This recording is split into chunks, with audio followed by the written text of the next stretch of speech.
Meu nome é Marcos Panassol, eu sou conselheiro da United Way Brasil e meu muito obrigado a todos vocês pela audiência. Nós vamos dar início a esse grande evento virtual realizado pela United Way em parceria com a Lear Corporation e com a P&G. Diante de uma pandemia sem precedentes, é urgente e urgentíssimo falarmos sobre a ampliação das desigualdades sociais que impactam de maneira muito negativa ainda mais a vida das pessoas mais vulneráveis. Mas antes disso, eu queria falar um pouquinho com vocês sobre a United Way. A United Way é a maior organização filantrópica do mundo e há mais de 130 anos se dedica à educação de crianças e jovens, atuando em mais de 40 países. Nós somos uma rede de pessoas, empresas e organizações que se unem para fazer mais pela humanidade. No Brasil, promovemos transformações na vida dos jovens em dois momentos fundamentais: a primeira infância e a juventude. Realizar esse evento é motivo de enorme alegria para nós, porque através dele podemos ampliar o compartilhamento de ideias e a busca de soluções por um mundo melhor.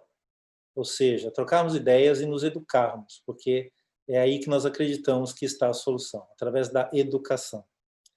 Bom, para debater o tema desigualdades frente à pandemia, nós teremos o privilégio de ter conosco aqui a Graça Machel, que é uma das mais importantes ativistas negras do mundo. É protagonista da libertação de Moçambique, que hoje dedica sua vida à defesa dos direitos de mulheres, adolescentes e crianças. Agora eu chamo aqui para conversar conosco a Graça Machel, que terá em torno de 40 minutos para falar conosco. Muito bem-vinda, Graça, é um prazer tê-la conosco aqui. Muitíssimo obrigada por esta oportunidade que me é oferecida de partilhar algumas ideias com uma audiência que eu considero um privilégio poder me dirigir a vocês, e espero também receber muitas contribuições de todos os que puderem, de maneira que este período seja interativo, do qual eu também possa tirar lições e contribuições de várias pessoas. Foi-me sugerido que eu falasse do tema das desigualdades sociais. Nós temos, como família humana, temos vindo a viver com desigualdades sociais e, de certa maneira, normalizamos, quer dizer, habituamos-nos a essas desigualdades, vivemos com elas como se elas fossem naturais, como se elas fossem parte da vida, como se fossem um modelo de vida do qual nós não podemos sair, temos que aceitar que as coisas são assim.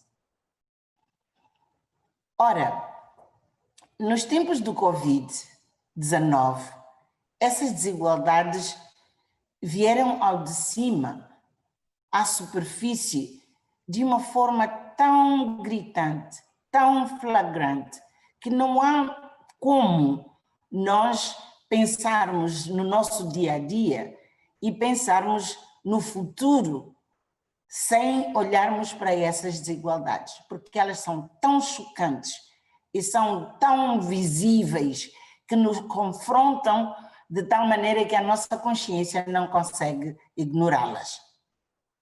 Ora bem, eu queria muito rapidamente referir que sempre soubemos que entre o norte global,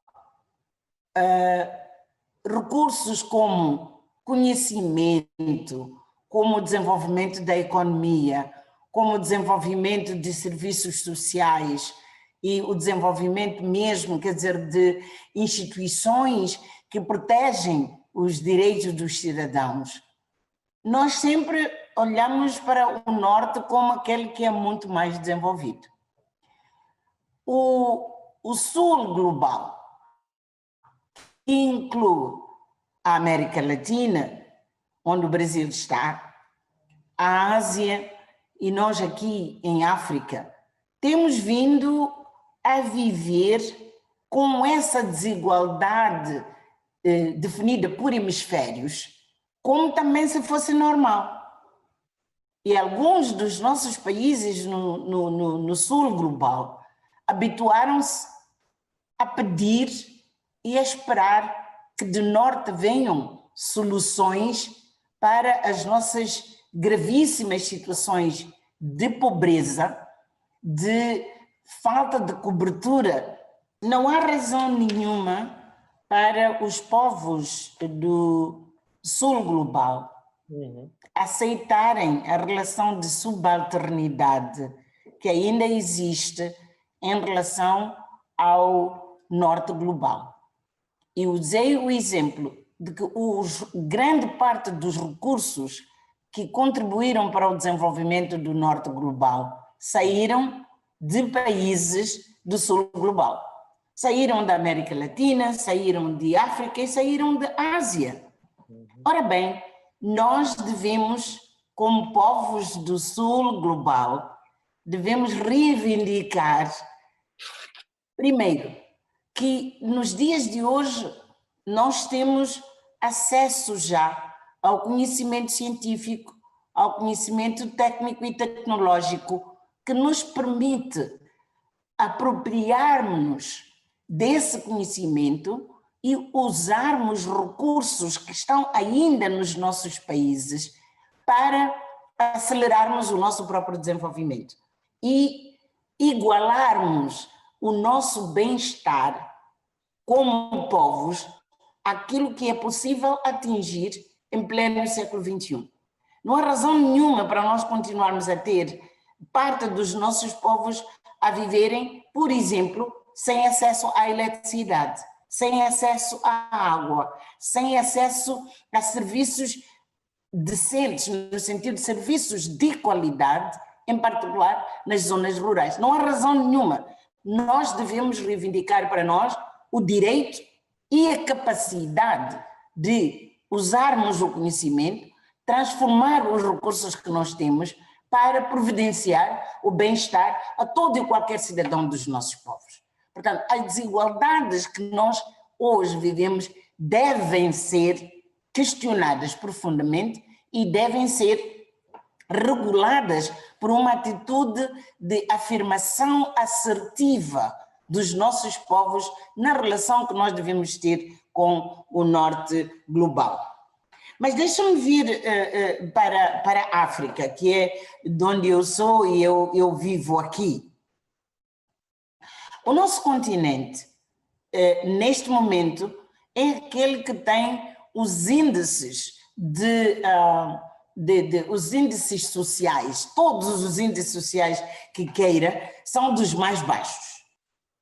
Ora bem, em África, as desigualdades são tão, não só generalizadas, mas enraizadas, vou dizer assim, enraizadas de tal maneira que entre o campo e a cidade, as assimetrias são extremamente visíveis.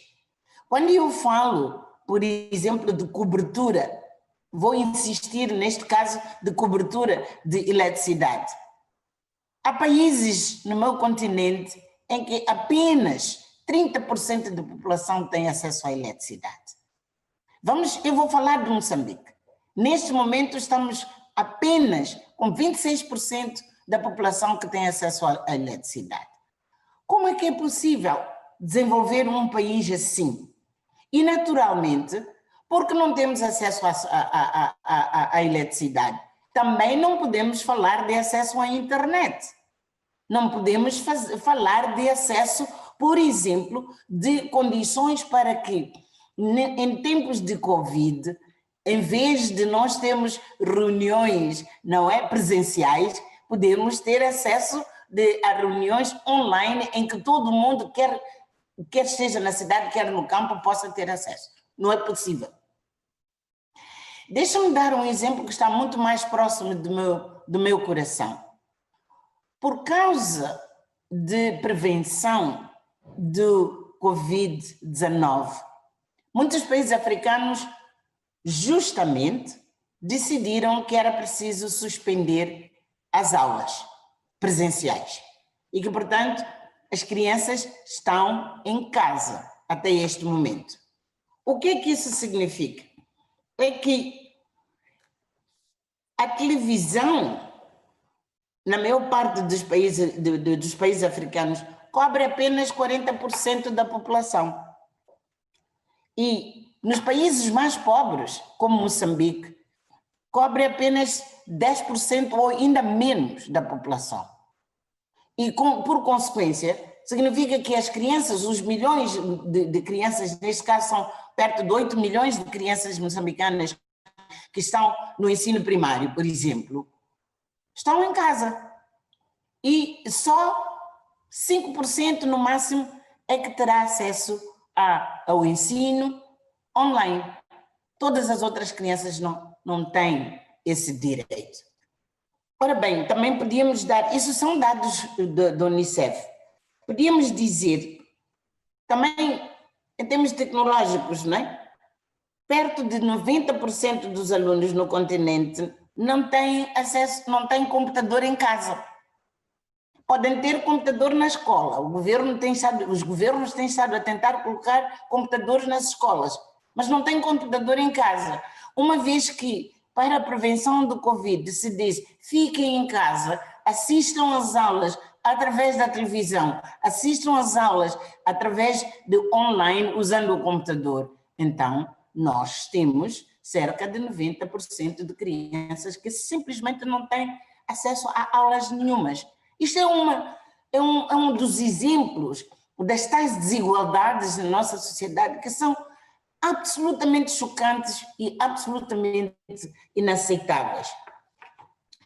Também está provado que, embora, por exemplo, o acesso à internet esteja a desenvolver-se de uma forma relativamente fácil, relativamente rápida no continente africano, apenas cerca de 39% da população que tem acesso à internet. Então, estou a dar exemplos que vitimizam o grupo social muito próximo do meu coração, que são as crianças, e de um grupo social sobre o qual nós devíamos ter atenção e prioridade para pôr no centro de qualquer iniciativa de desenvolvimento e qualquer iniciativa de assistência social que nós devíamos ter. Mas posso usar também o exemplo das mulheres. Em termos de renda, a maior parte das mulheres africanas estão naquilo que se chama a economia informal. A economia informal significa que as pessoas têm um mínimo para sobreviver, mas não têm acesso àquilo que são os recursos formalmente estabelecidos para promover o crescimento de uma empresa, por exemplo. Muitas destas pessoas nem sequer têm, essas mulheres não têm sequer uma conta bancária. E a conta bancária é o primeiro passo de identidade para tu entrares na economia formal. Significa o trabalho e a contribuição dessas mulheres que estão no setor informal simplesmente não conta nas estatísticas dos países porque eles não têm a identidade de acesso ao setor formal da economia.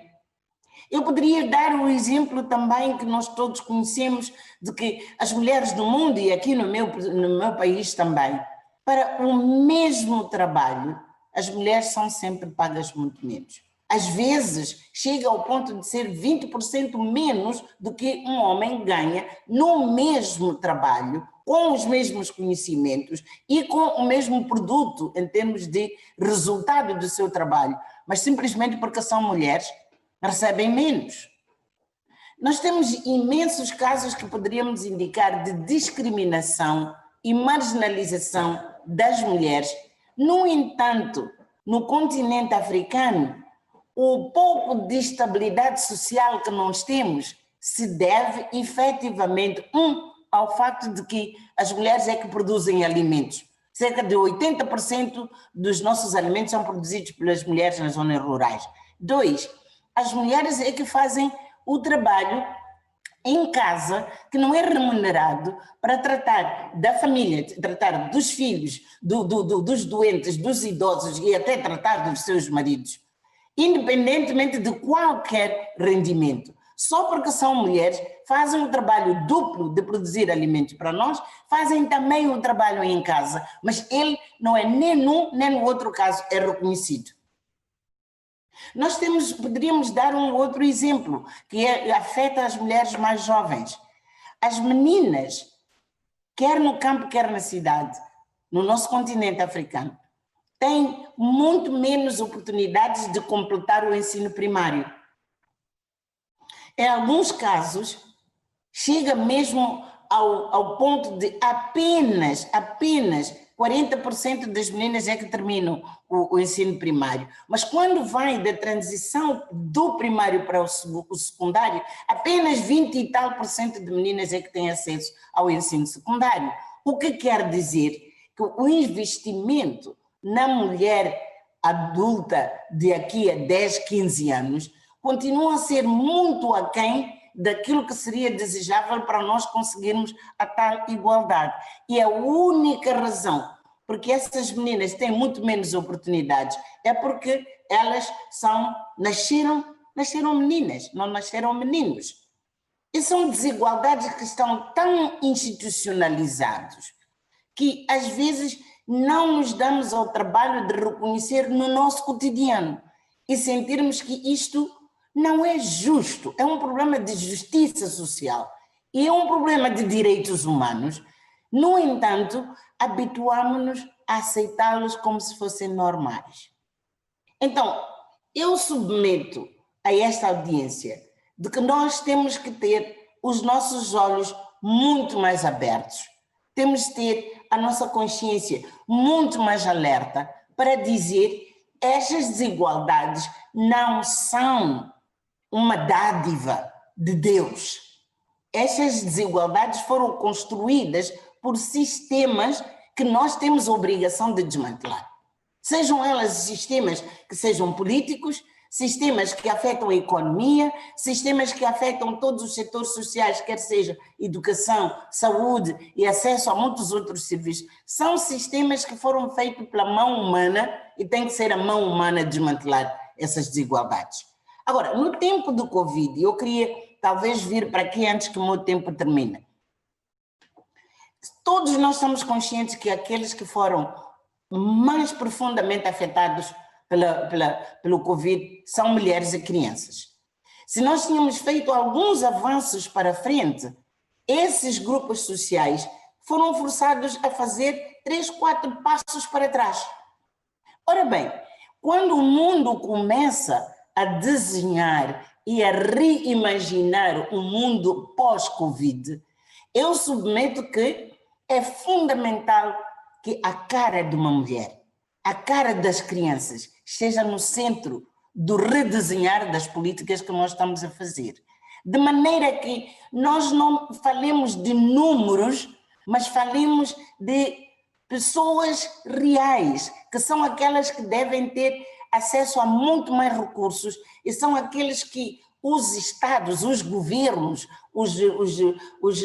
as agências de desenvolvimento, quer no norte, quer no sul, têm que satisfazer, em primeiro lugar, as necessidades e as aspirações destas mulheres e destas crianças.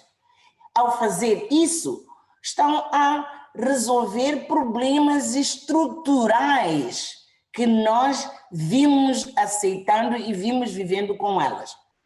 Por outras palavras, eu digo que a reconstrução pós-Covid oferece-nos uma oportunidade para nós abordarmos conscientemente e sistematicamente aquelas desigualdades que estão estruturalmente entranhadas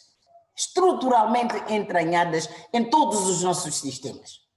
É uma oportunidade ótima de mexer a nossa consciência e redirecionar os nossos conhecimentos, os nossos recursos que os países produzem, para dizer, nós temos que resolver as injustiças sociais com as quais nós nos havíamos habituado a viver com e que agora, no mundo pós-Covid, nós não temos o dever de continuar a perpetuá-las. Muito recentemente, em coordenação com algumas mulheres das mais prominentes com que eu trabalho aqui no continente, nós produzimos um documento que nós chamamos uma carta aberta. Uma carta aberta a todos aqueles que são decision makers, aqueles que estão em lugares de decisão. Sejam eles governos, sejam eles parlamentos, sejam eles agentes de desenvolvimento, sejam mesmo as organizações multilaterais e bilaterais que trabalham no desenvolvimento. Todos aqueles que trabalham à volta do desenvolvimento.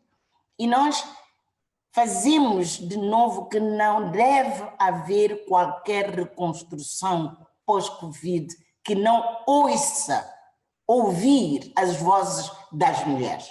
Não é pensarmos em seu nome e julgarmos que nós, da justiça, por exemplo, que é um dos fatores, quer dizer, que deixa bilhões de pessoas fora do sistema da justiça. Tudo isso tenha se estruturado de maneira que as pessoas sejam dentro.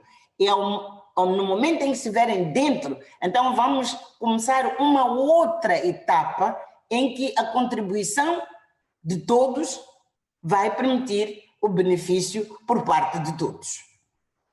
Então, eu quero submeter, por exemplo, usando o meu país, utilizando o exemplo do Brasil, que eu estou agora aqui a falar, de que nós devemos, como cidadãos organizados, nós realmente temos que olhar para a nossa consciência e dizermos: esta maneira de ser, e esta maneira, quando eu digo de ser, é de indiferença. Estar-se indiferente ao sofrimento do outro. Estar-se indiferente ao facto de haver milhões na nossa sociedade que vão dormir sem pão. Ao facto de haver milhões na nossa sociedade que, sendo mulheres, sendo crianças, só porque têm a idade que têm, ou porque têm o sexo que têm, mas que vivem em situações de pobreza, é como se fosse uma fatalidade. E que é normal que assim seja. Temos que dizer: chega.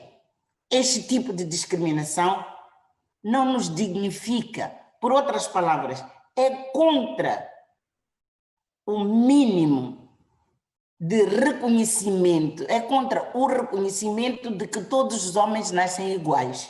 E que todos os homens, quando eu digo homens, homens e mulheres, toda pessoa humana nasce igual e a pessoa humana tem os mesmos direitos. E porque tem os mesmos direitos, não há uns que tenham mais direitos do que menos direitos. É preciso, quer dizer, que nós questionemos isto como cidadãos do mundo. Mas mais do que questionar, temos que nos organizar para confrontar os centros de decisão. O orçamento que é aprovado em Moçambique ou o orçamento que é aprovado no Brasil é fruto do trabalho de todos os cidadãos do Brasil e todos os cidadãos de Moçambique. E, portanto, todos nós temos o direito de usufruir do resultado desse orçamento que é nosso.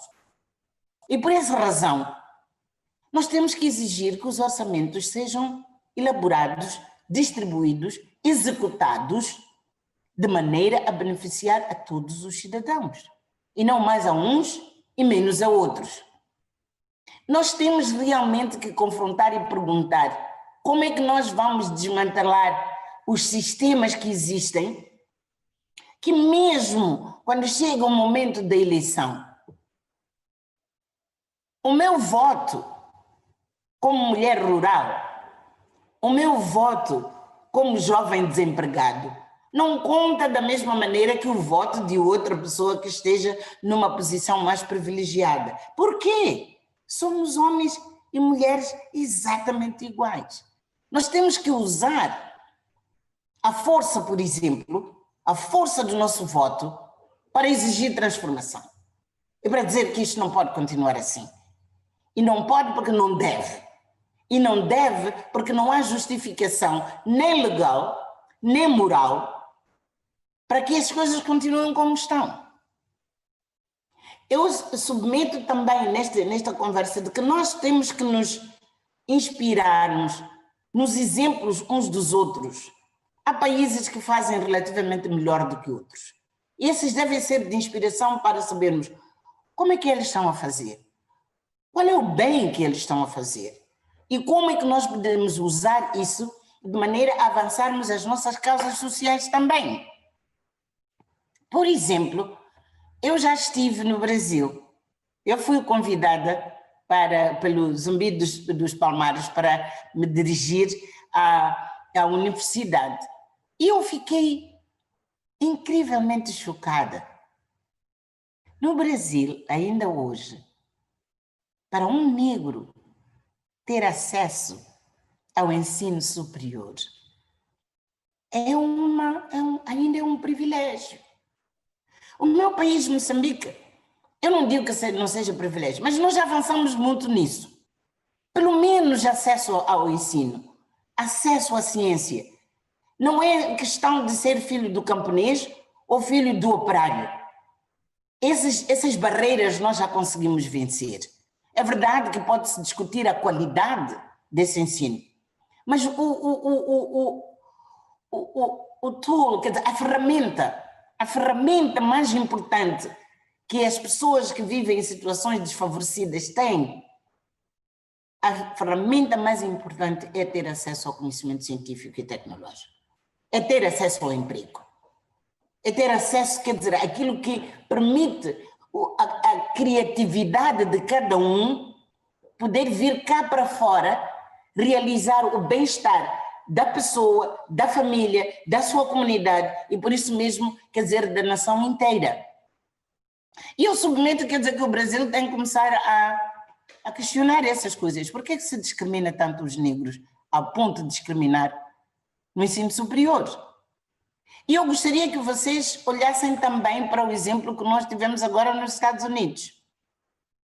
Quando George Floyd foi morto da maneira como foi morto, nós vimos as pessoas que saíram à rua não eram negros, não eram brancos, não eram índios, não eram não eram latinos, eram todas as pessoas. Nós vimos ali a força da pessoa humana a levantar-se contra a injustiça. Naquele momento estavam a levantar-se contra a brutalidade da polícia. Mas aquilo é uma consciência maior de que quando se brutaliza uma pessoa, nós todos nos sentimos brutalizados. Por sinal, aquela pessoa era negra.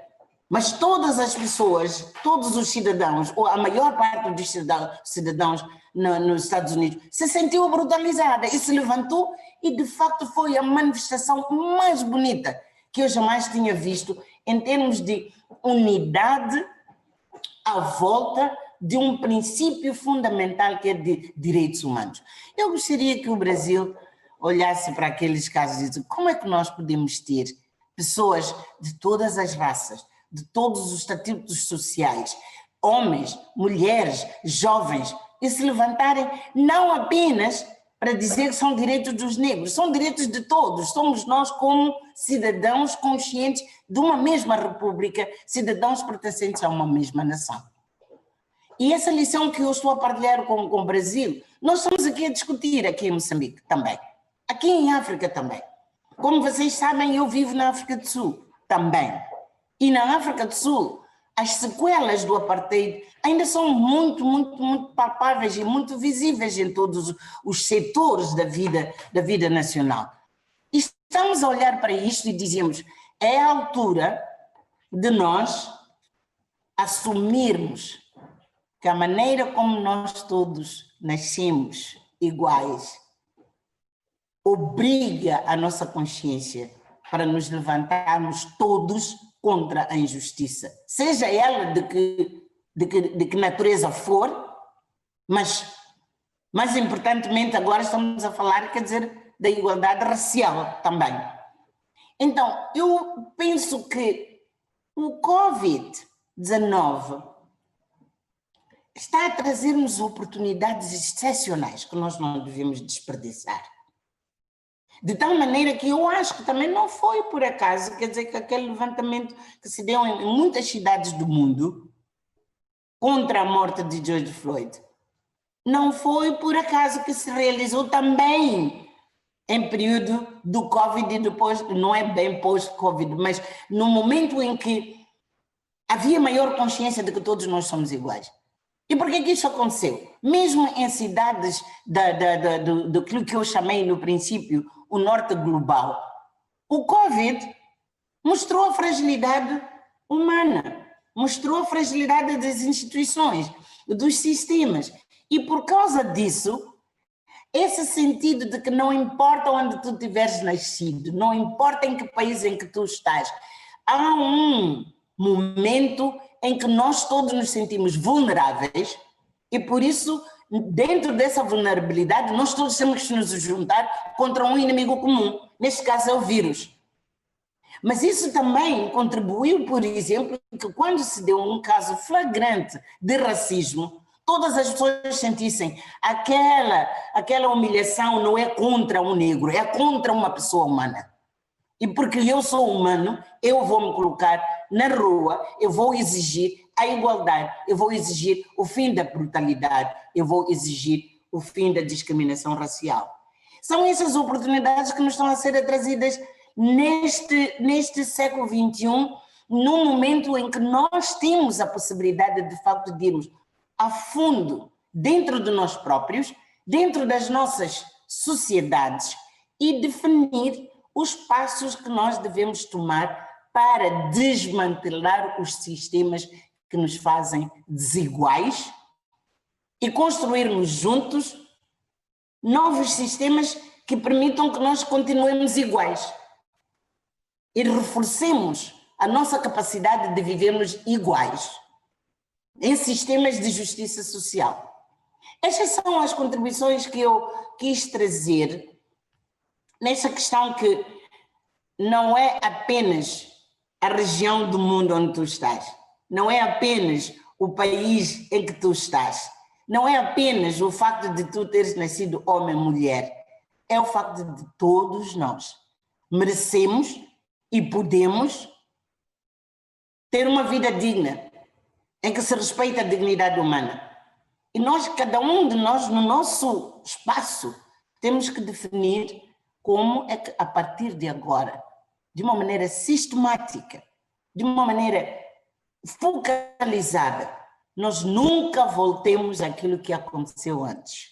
Mas, pelo contrário, abrimos uma página nova em que a nossa consciência, a consciência social, está muito mais alerta e a nossa consciência social se sente sempre violentada quando a discriminação e quando